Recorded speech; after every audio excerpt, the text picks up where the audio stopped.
بسم اللہ الرحمن الرحیم۔ السلام علیکم ورحمۃ اللہ وبرکاتہ۔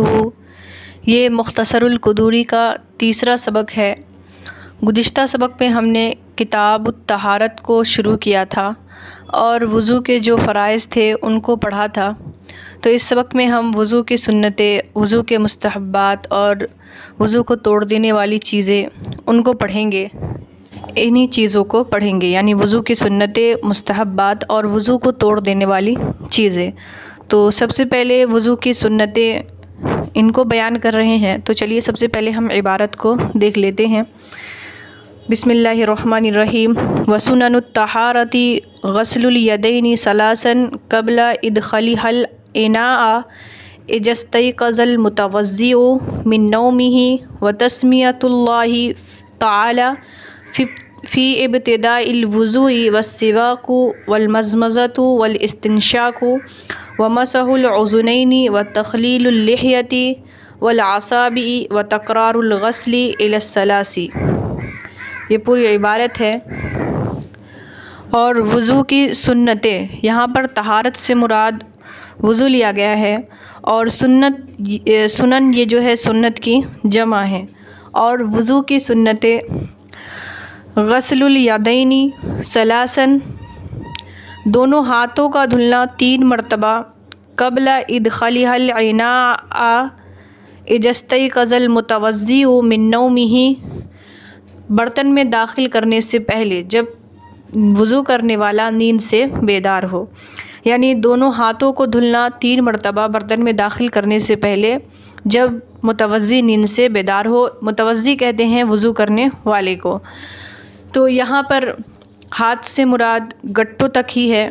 وہ کہنیوں تک نہیں ہے، یعنی کہ گٹوں تک اپنے ہاتھوں کو دھل لینا یہ کیا ہے؟ سنت ہے۔ وضو کرنے سے پہلے گٹوں تک اپنے ہاتھوں کو دھلنا یہ سنت ہے۔ اور یہاں پر نیند سے بیدار ہونے والی جو قید آئی ہے یہ ضروری نہیں ہے بلکہ اتفاقی ہے۔ ایک حدیث میں اسی طرح کے الفاظ آئے ہیں کہ جب کوئی شخص سو کر اٹھے تو وہ برتن میں ہاتھ داخل کرنے سے پہلے اپنے ہاتھوں کو 3 مرتبہ دھل لے، تو اسی لیے یہاں پر یہ قید لائی گئی ہے۔ آگے ہے وَتَسْمِيَةُ اللَّهِ تَعَالَى فِي ابْتِدَاءِ الْوُضُوءِ، اور وضو کے شروع میں بسم اللہ پڑھنا یہ بھی مسنون ہے، یعنی وضو کے شروع میں ابتدا میں بسم اللہ پڑھنا یہ بھی مسنون ہے۔ آگے ہے والسواک، اور مسواک کرنا یہ بھی مسنون ہے، والمضمضۃ، اور کلی کرنا یعنی منہ میں پانی ڈال کر پھر اس کو کلی کرنا یہ بھی مسنون ہے، والاستنشاق، اور ناک میں پانی ڈالنا، ناک میں پانی ڈال کر اس کو جھاڑنا یہ بھی مسنون ہے۔ اس کے بعد ہے ومسح الاذنین، اور دونوں کانوں کا مسح کرنا یہ بھی سنت ہے، وتخلیل اللحیۃ، اور داڑھی کا خلال کرنا یہ بھی مسنون ہے، یعنی سنت میں داخل ہے۔ تو داڑھی کا خلال کرنا یہ بھی مسنون ہے، لیکن داڑھی اتنی کم ہو کہ تھوڑے بال ہوں اور نیچے کے جو جلد ہے وہ نظر آ رہے ہیں تو پھر نیچے تک پانی پہنچانا یہ ضروری ہے۔ لیکن اگر داڑھی گھنی ہے تو پھر پانی پہنچانا ضروری نہیں ہے بلکہ اپنی انگلیوں سے خلال کرنا یہ سنت ہے۔ بعد ہے والاصابع وتکرار الغسل الی الثلاث، اور انگلیوں کا خلال کرنا، انگلیوں کے اندر ہاتھ اور پاؤں دونوں کی انگلیاں شامل ہے، یعنی دونوں ہاتھوں کی انگلیوں کا خلال کرنا اور دونوں پاؤں کی انگلیوں کا خلال کرنا یہ مسنون ہے۔ وتکرار الغسل الی الثلاث، اور 3 بار اعضاء کو دھونا، یعنی ہر اعضاء کو 3 بار دھونا، یعنی 3 بار کلی کرنا، 3 بار ناک میں پانی ڈالنا، پھر 3 بار دونوں ہاتھوں کو دھونا، چہرے کا دھونا، سر کا مسح کرنا، ہر اعضاء کو 3 بار دھونا یہ مسنون ہے۔ تو یہ ہو گئی وضو کی جو سنتیں تھیں ان کو یہاں پر بیان کر دیا گیا ہے۔ اب آگے وضو کے جو مستحبات ہیں ان کو بیان کیا ہے۔ وضو کے جو ہم نے سب سے پہلے وضو کے فرائض پڑھا، اس کے بعد پھر وضو کے جو سنتیں ہیں ان کو ابھی پڑھا، اور اب مستحبات پڑھ رہے ہیں۔ فرض، وہ وضو کے جو فرائض ہے اگر فرض چھوٹ جائے تو وضو نہیں ہوگا، وضو ٹوٹ جائے گا۔ اور سنت وہ اعمال ہے جو آپ صلی اللہ علیہ وسلم نے ہمیشہ کیے ہیں، لیکن کبھی کبھار ان کو چھوڑ بھی دیا ہے تو ان کو سنت کہتے ہیں، اور ان کو چھوڑنے سے وضو تو ہو جاتا ہے لیکن مکمل جو وضو کا جو ثواب ہوتا ہے وہ نہیں ملتا۔ اور مستحبات وہ ہے جن کو آپ صلی اللہ علیہ وسلم نے کبھی کام کیا، کبھی چھوڑ دیا یا ان کو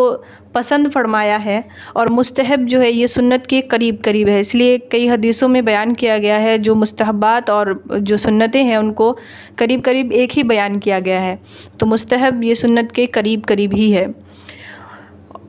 تو اب ہم وضو کے جو مستحبات ہیں ان کو پڑھیں گے، تو چلیے اب ہم پہلے عبارت پڑھ لیتے ہیں، اس کے بعد پھر اس کا ترجمہ اور تشریح وغیرہ کریں گے۔ وَيُسْتَحِبُّ لِلْمُتَوَضِّئِ أَن يَنْوِيَ الطَّهَارَةَ وَيَسْتَوْعِبَ رَأْسَهُ بِالْمَسْحِ وَيُرَتِّبُ الْوُضُوءَ فَيَبْتَدِئُ بِمَا بَدَأَ اللَّهُ تَعَالَى بِذِكْرِهِ وَبِالْمَيَامِنِ وَالتَّوَالِي وَمَسْحِ الرَّكَبَةِ، اور مستحب ہے متوضی کے لیے یعنی وضو کرنے والے کے لیے ان ینوی الطہارۃ، یہ کہ پاکی کی نیت کرے، یعنی وضو کرنے والے کے لیے مستحب ہے کہ وضو کرنے سے پہلے پاکی کی نیت کرے۔ وَيَسْتَوْعِبَ رَأْسَهُ بِالْمَسْحِ، اور گھیرے اپنے سر کو مسح کے ساتھ، یعنی اپنے پورے سر کا مسح کرے، یہ بھی کیا ہے مستحب ہے، پورے سر کا مسح کرنا یہ مستحب ہے، اور سر کے چوتھائی حصے کا مسح کرنا یہ فرض ہے۔ وَيُرَتِّبُ الْوُضُوءَ فَيَبْتَدِئُ بِمَا بَدَأَ اللَّهُ تَعَالَى بِذِكْرِهِ،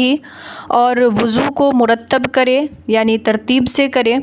اور ان اعضاء سے شروع کرے جس کے ذکر سے اللہ تبارک و تعالیٰ نے شروع فرمایا ہے، یعنی قرآن کریم کی جو آیت اوپر گزری ہے سبق نمبر 2 کے اندر جو میں نے پڑھایا تھا، اور اس آیت کے اندر جس طریقے سے اللہ تبارک و تعالیٰ نے وضو کرنے کا بیان فرمایا ہے اس طریقے سے وضو کرنا یہ مستحب ہے، یعنی پہلے چہرے کا دھلنا، پھر دونوں ہاتھوں کا دھلنا کہنیوں تک، اور پھر سر کا مسح کرنا، اور پھر دونوں پاؤں کا دھونا ٹخنوں تک، یہ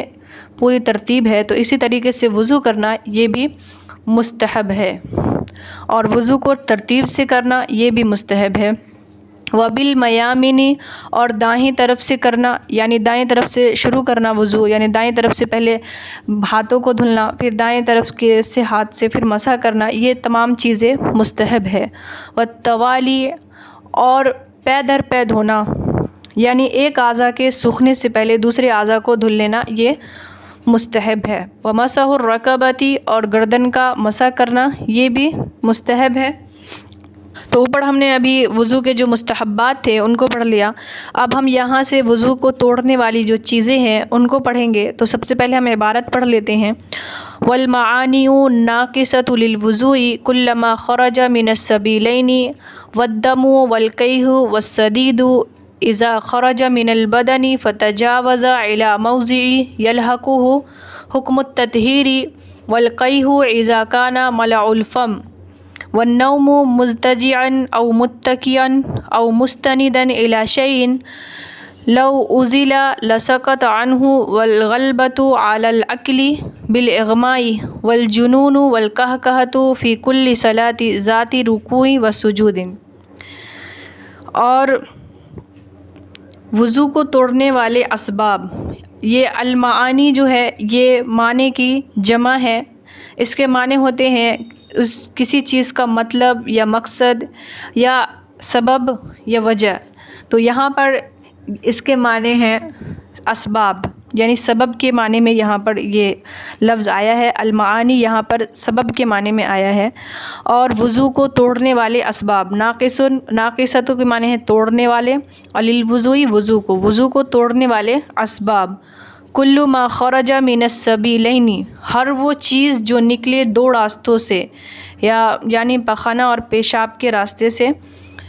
کوئی بھی چیز نکلے تو اس سے وضو ٹوٹ جائے گا، یعنی وضو کو توڑنے والی چیز میں سے پہلی چیز ہے کہ ہر وہ چیز جو نکلے دو راستوں سے، دوسری ہے والدم، اور خون، والقیح والصدید، اور خون اور پیپ جس میں خون کی آمیزش ہو، والدم یعنی خون اگر کہیں سے اعضاء سے گرا اور بہہ گیا تو ایسے اس حالت میں وضو ٹوٹ جائے گی۔ والقیح کے معنی ہے پیپ، یعنی خالص پیپ، اس کے اندر خون وغیرہ نہ ہو، اس کو کہتے ہیں کہ۔ اور والسدید یعنی ایسا پیپ جس کے اندر خون کی آمیزش ہو، تو اگر خون یا پیپ بھی اگر نکلے اور بہہ جائے تو ایسی حالت میں وضو ٹوٹ جائے گا۔ اذا خرج من البدن فتجاوز، جب نکلے بدن سے، فتجاوز تجاوز ہو جائے یعنی بہہ جائے، الی موضع ایسی جگہ کی طرف، یلحقہ حکم التطہیر جس کو پاک کرنے کا حکم آ پہنچا ہے، یعنی اگر خون یا پیپ کہیں سے نکلا اور بہہ گیا ایسے جگہ کی طرف جہاں پر پاک کرنے کا حکم آ پہنچا ہے، یعنی وضو کے اندر اس اعضاء کو دھونا فرض ہے، تو ایسی حالت میں وضو ٹوٹ جائے گا۔ یہاں پر دو قید آئی ہے، پہلی تو کہ اگر کوئی خون یا پیپ نکلے بدن سے تو یہ پہلی قید ہوئی، اور دوسری قید کیا ہے یہاں پر کہ وہ بہہ جائے ایسی جگہ کی طرف جس کو پاک کرنے کا حکم آ پہنچا ہے، یعنی وضو کے فرائض میں سے وہ ہے، تو ایسی اعضاء سے اگر خون نکلا اور بہہ گیا تو اس حالت میں وضو ٹوٹ جائے گا، لیکن اگر خون یا پیپ نکلا اور بہا نہیں، اپنی جگہ پر ہے، تو ایسی حالت میں وضو نہیں ٹوٹے گا۔ اور آگے ہے والقیح اذا کان ملع الفم، اور کہ جب ہو منہ بھر کر، یعنی کسی کو کہ ہوا اور منہ بھر کر کہ ہے تو وضو ٹوٹ جائے گا، لیکن اگر کہ میں حلق کے اندر ہی ہے اور وہ منہ بھر کر نہیں ہے تو پھر وضو نہیں ٹوٹے گا۔ اس کے آگے ہے ون مستجیا او متکیا او مستندا الی شیء لو عزل لسقط، یعنی اور سونا پہلو کے بل یعنی کروٹ ہو کر، یہاں پر سونے سے بھی وضو ٹوٹ جاتا ہے، لیکن اس کی شرط یہ ہے کہ وہ سوئے پہلو کے بل، او متکیا یا تکیے پر ٹیک لگا کر، او مستندن یا ٹیک لگا کر، الی شیء ایسی چیز پر، لو عزل کہ اگر اس کو ہٹا دیا جائے، لسقط عنہ تو وہ اس سے گر جائے گا، یعنی اگر وہ کس پہلو کے بل سویا ہے کروٹ ہو کر تو اس سے بھی وضو ٹوٹ جاتا ہے، اور اگر تکیے پر ٹیک لگا کر سویا ہوا ہے تو اس سے بھی وضو ٹوٹ جائے گا، اور اگر ایسی چیز پر سویا ہے کہ اگر اس کو ہٹا دیا جائے تو وہ اس سے گر جائے گا، تو ایسی حالت میں بھی وضو ٹوٹ جاتا ہے۔ لیکن اگر کوئی نماز کے بیچ میں اگر رکوع اور سجدے میں اگر کوئی سو جائے تو ایسی حالت میں جو وضو ہے وہ نہیں ٹوٹے گا، اور اگر کہیں کوئی ٹیک لگا کر سویا ہے تو اس حالت میں وضو ٹوٹ جائے گا، لیکن نماز کے بیچ میں اگر کسی کو نیند آ گئی تو ایسی حالت میں نماز نہیں ٹوٹے گی، کیونکہ نماز کے باہر سونا، ٹیک لگا کر یا تکیے پر یا پہلو کے بل سونا اس لیے بتایا گیا ہے کیونکہ جب انسان سوتا ہے تو اس حالت میں انسان کے جو اعضاء ہیں وہ ڈھیلے پڑ جاتے ہیں، اور انسان کو معلوم نہیں ہوتا کہ اس کی ہوا خارج ہوئی ہے یا نہیں ہوئی، تو اسی وجہ سے وضو ٹوٹ جاتا ہے۔ اس کے بعد ہے والغلبۃ علی العقل بالاغماء، اور غلبہ آ جائے عقل پر، غلبہ آ جائے عقل پر بے ہوشی کی وجہ سے، یعنی کسی کو چکر آ گیا تو ایسی حالت میں بھی وضو ٹوٹ جاتا ہے، کیونکہ اس وقت بھی انسان کو معلوم نہیں ہوتا کہ ان کے ہوا وغیرہ خارج ہوئی ہے یا نہیں، تو اسی حالت میں بھی وضو ٹوٹ جاتا ہے۔ والمجنون، اور پاگل پن میں، یعنی اگر کسی کو پاگل پن آ گیا، وہ مجنون ہو گیا تو ایسی حالت میں بھی وضو ٹوٹ جاتا ہے۔ والقہقہۃ فی کل صلاۃ ذات رکوع والسجود، اور قہقہہ مارنے سے ہر رکوع اور سجدے والی نماز میں، یعنی کسی نے رکوع اور سجدے والی نماز کے اندر قہقہہ مار کر ہنس دیا تو ایسی حالت میں بھی وضو ٹوٹ جائے گی۔ یہاں پر جو رکوع اور سجدے والی جو قید آئی ہے وہ اس لیے آئی ہے کیونکہ اس سے نماز جنازہ خارج ہے، کہ اگر نماز جنازہ کے اندر کسی شخص نے قہقہہ مار کر ہنس دیا تو اس سے نماز جنازہ تو ٹوٹ جائے گی لیکن وضو اس کا باقی رہے گا۔ یہاں پر قہقہہ یعنی ہنسنا، اس کی 3 قسمیں بیان کی جاتی ہے۔ نمبر 1 ہے قہقہہ، اس کا مطلب ہوتا ہے کہ کوئی شخص اتنی زور سے ہنسے کہ اس کی ہنسی کی آواز وہ خود بھی سنے اور ان کے جو ساتھی والے بندے ہیں وہ بھی ان کی آواز سنے، تو ایسی حالت میں نماز اور جو وضو ہے وہ دونوں ٹوٹ جائے گی۔